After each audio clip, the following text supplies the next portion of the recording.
Qualities of a faithful believer. O servants of Allah, the most fearful of Allah is one whom Allah has given power to act against his own passions, so that his inner side is submerged in grief and the outside is covered with fear. The lamp of guidance is burning in his heart. He has provided entertainment for the day that is to before him. He regards what is distant to be near himself, and takes the dark to be light. He looks at and perceives. He remembers Allah and enhances the tempo of his actions. He drinks sweet water to whose source his way has been made easy. So he drinks to satisfaction and takes the level path. He has taken off the clothes of desires and has rid himself of worries except one worry peculiar to him. He is safe from misguidance and the company of people who follow their passions. He has become the key to the doors of guidance and the lock for the doors of destruction. He has seen his way and is walking on it. He knows his pillar of guidance and has crossed over his deep water. He has caught hold of the most reliable supports and the strongest ropes. He is on that level of conviction which is like the brightness of the sun. He has set himself for Allah, the glorified one, for performance of the most sublime acts by facing all that befalls him and takes every step needed for it.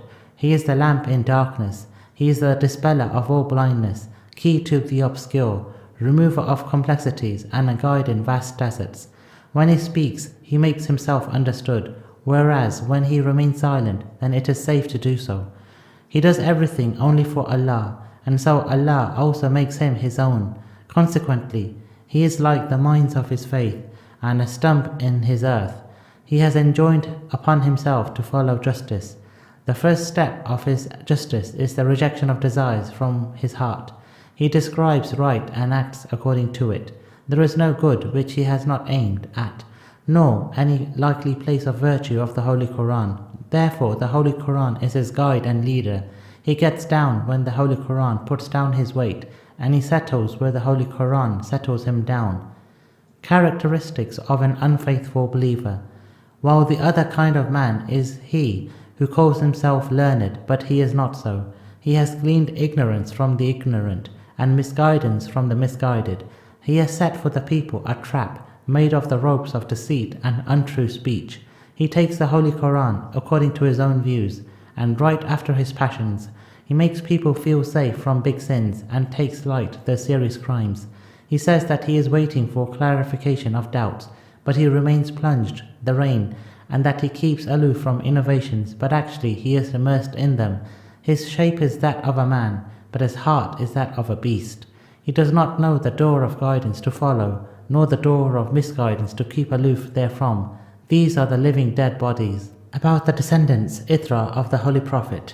So where are you going? The Holy Quran, chapter 81, verse 26. How are you then turned away? The Holy Quran, chapter 6, verse 95. Chapter 10, verse 34. Chapter 35, verse 3. Chapter 40, verse 62. Ensigns of guidance are standing.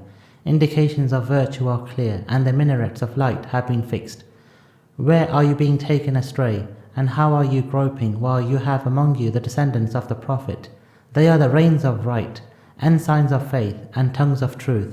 Accord to them the same good status as you accord to the Holy Quran, and come to them for quenching the thirst of guidance, as the thirsty camels approach the water spring.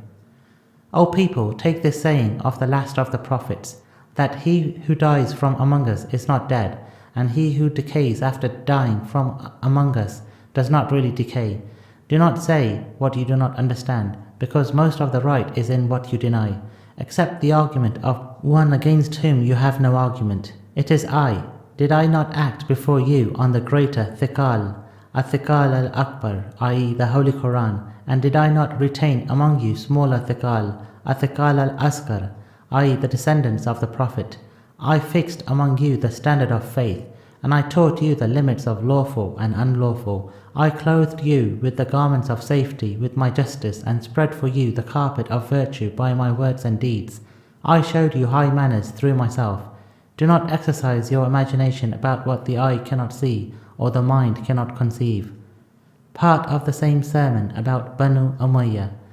Till people begin thinking that the world is attached to the Umayyads would be showering its benefits to them, and lead them to its clear spring for watering, and that their whip and sword will not be removed from the people.